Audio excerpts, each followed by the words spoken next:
নিঃস্বার্থ ভালোবাসা।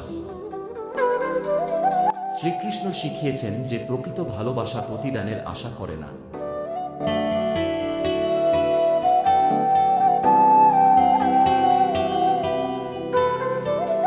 যেখানে কোনো স্বার্থ থাকে না, সেখানেই প্রকৃত ভালোবাসা জন্ম নেয়। তুমি যখন অন্যের মঙ্গলের জন্য নিজেকে উৎসর্গ করো, তখনই তুমি আমার ঈশ্বরের প্রকৃত সান্নিধ্য পাও। মনের শুদ্ধতা ও প্রেম।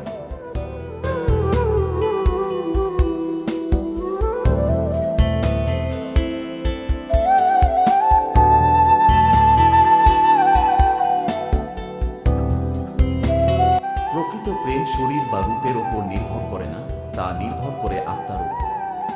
প্রেম হলো আত্মার সাথে আত্মার মিলন।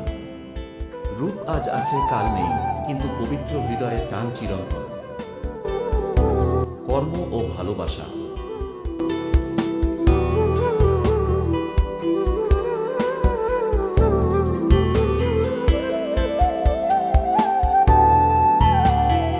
শ্রীকৃষ্ণের মতে ভালোবাসার অন্য নাম হল সেবা। ফলের আশা ত্যাগ করে ভালোবাসা বিলিয়ে যাও, কারণ প্রেম কোনো ব্যবসা নয় যে এতে লাভক্ষতির হিসেব থাকবে। রাধা কৃষ্ণের প্রেম অভেদ আত্মা।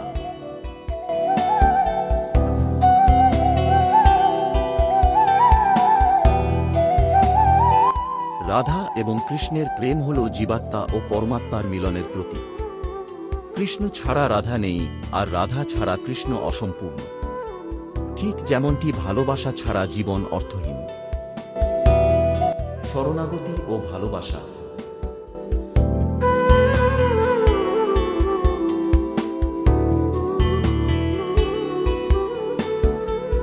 শ্রীকৃষ্ণ গীতায় বলেছেন, সমস্ত ভয় ত্যাগ করে তাঁর শরণাপন্ন হতে, কারণ প্রেমই পরম আশ্রয়। তুমি যদি সমস্ত কিছু ত্যাগ করে কেবল আমাকে ভালোবাসো, তবে আমি তোমাকে সমস্ত পাপ ও কষ্ট থেকে মুক্ত করব। সর্বধর্মান পরিত্যজ্য মামেকং শরণং ব্রজ। Like, share, comment, subscribe. Comment করুন আপনার প্রিয় উক্তি কোনটি।